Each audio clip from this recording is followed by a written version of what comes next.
నమస్తే. ఏనుగులు గీంకరిస్తాయి, నక్కలు ఊలలు వేస్తాయి, పులులు సైతం గాండ్రిస్తాయి, దమ్ము ధైర్యం ఉంటే గాడిదలు ఓండ్ర పెడతాయి కూడా. ఎప్పటి వరకు? సింహం గర్జించే వరకు మాత్రమే. మోదీ అనే సింహం పాకిస్తాన్కు లైన్ గీసి అది దాటి రావద్దని గర్జించి చెప్పింది నిన్న.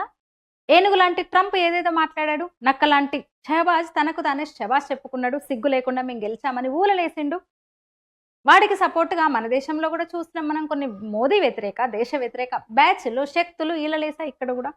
అయితే నిన్న నమో నోరు తెరవడంతో ఈలలు, ఊలలు, గాండ్రింపులు, ఓండ్ర పెట్టడాలు అన్నీ బంద్ అయిపోయినాయి. ఇంతకీ ప్రధానంగా నిన్న ఏం చెప్పారు?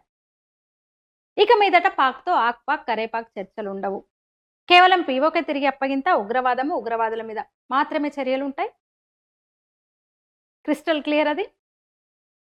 ఇక తానేదో ఘనకార్యం చేశానని చెప్పుకున్న ట్రంప్‌కు కనీసం ఆ పేరెత్తకుండానే స్ట్రాంగ్ కౌంటర్ ఇచ్చారు మన ప్రధాని. భారత త్రివిధ దళాలు భరతం పట్టేసరికి లబోదిబోమంటూ పాక్ దేశాలు తిరిగింది. కాల్పుల విరమణ కోసం ఆగమాగమైంది. చివరకు కాళ్ల బేరానికి వచ్చి మళ్ళీ భారత్ కాళ్ళ మీదనే పడింది. అది స్టోరీ అసలైతే.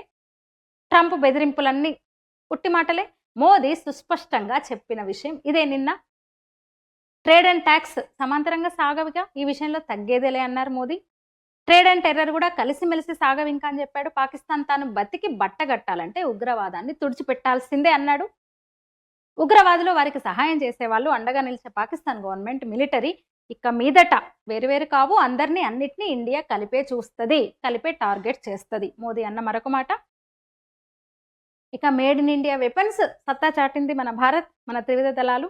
మన ఆయుధాలు, రక్షణ వ్యవస్థలు ప్రపంచం ముందు సగర్వంగా నిలిచినాయని చెప్పొచ్చు. మొన్న 3 రోజుల చూసినాం మనం.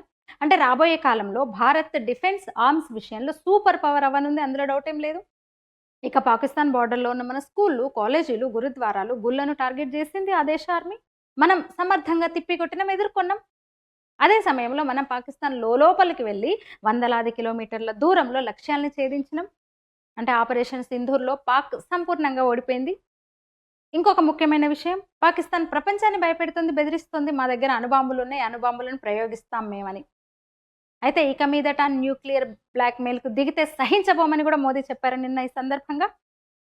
అదే సమయంలో పాక్లోని రహస్య ప్రాంతాల్లోని అణుస్థావరాలపై భారత్ దాడిని మాత్రం ఆయన ప్రస్తావించలేదు. అయితే మన ఆర్మీ కూడా అట్లాంటి జరిగినట్టు ఎక్కడ అధికారికంగా చెప్పలేదు ఇంతవరకు కూడా. అదే సమయంలో మన ఆర్మీ కూడా అట్లాంటిది జరిగినట్టు ఎక్కడ అధికారికంగా అయితే చెప్పలేదు. కానీ మోదీ ఈ అణుబాంబుల బ్లాక్మెయిల్ ఇక మీదట చెల్లదని తేల్చి చెప్పారంటే అర్థం పాక్ న్యూక్లియర్ వెపన్స్ మీద ఇండియా దాడి నిజమే అయ్యి ఉండొచ్చు. అంతేకాదు ఆపరేషన్ సింధూర్ ఆగలేదని నొక్కి చెప్పారు ప్రధాని. పాక్ మున్ముందు ప్రవర్తన మీదే ఆపరేషన్ సింధూర్ తర్వాతి దశలు ఆధారపడి ఉంటాయన్నారు. ఇక ఆపరేషన్ సింధూర్ ఆగలేదని చెప్పారు ప్రధాని మోదీ. ఆ దేశం మున్ముందు తీసుకుపోయే చర్యలు, ఆ దేశ ప్రవర్తన మీదనే ఆపరేషన్ సింధూర్ తర్వాతి దశలు ఆధారపడి ఉంటాయని తేల్చి చెప్పారు. ఇప్పుడు అంటే దీని అర్థం ఏంటి? ఇప్పుడు కొనసాగుతున్నది కేవలం విరామం మాత్రమే, విరమణ కాదు, అంటే ముగింపు కాదు. శాంతి కేవలం శక్తి ద్వారానే లభిస్తుందని కూడా మోదీ చెప్పారు. అంటే బుద్ధుడు చెప్పిన శాంతి మనకు కావలసినప్పటికీ అది శక్తి ద్వారా మాత్రమే సాధ్యమని మన త్రివిధ దళాలు గత కొన్ని రోజుల్లో నిరూపించాయి. Last but not least, operation Sindoor ఇక మీదట సరికొత్త నియమం. పాక్ ఎటువంటి దుస్సాహసానికి తెగబడినా భారత్ తీవ్రంగా ప్రతిస్పందిస్తుంది. దౌత్య మార్గాల్లో నిరసనలు తెలిపే పుణ్యకాలం దాటిపోయింది, చేజారిపోయింది. బుల్లెట్లతో అటువైపు నుంచి శత్రువు వస్తే మిసైల్స్తో ఇటువైపు నుంచి కోలుకోలేని దెబ్బ కొట్టనుంది. మోదీ తాజా స్పీచ్తో సరికొత్త లక్ష్మణ్ రేఖ గీశారు పాకిస్తాన్కి. నెహ్రూ కాలం నుంచి కూడా సోనియా పెత్తనం వరకు సాగిన వ్యవహారం ఇక మీదట ఉండబోదు. పాక్ ఈసారి ఇండియా వైపు కన్నెత్తి చూసే ముందు 1కి 10 సార్లు కాదు, 100 సార్లు ఆలోచించుకోవాలి.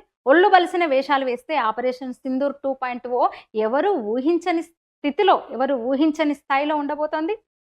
ఎందుకంటే ఇది నయా Bharat, new India, new rule కూడా. Thank you. ఈ వీడియో నచ్చితే లైక్ చేయండి, షేర్ చేయండి, ఛానల్ని సబ్స్క్రైబ్ చేయండి. మీ అభిప్రాయాన్ని కామెంట్ రూపంలో తెలియజేయండి. ధన్యవాదాలు.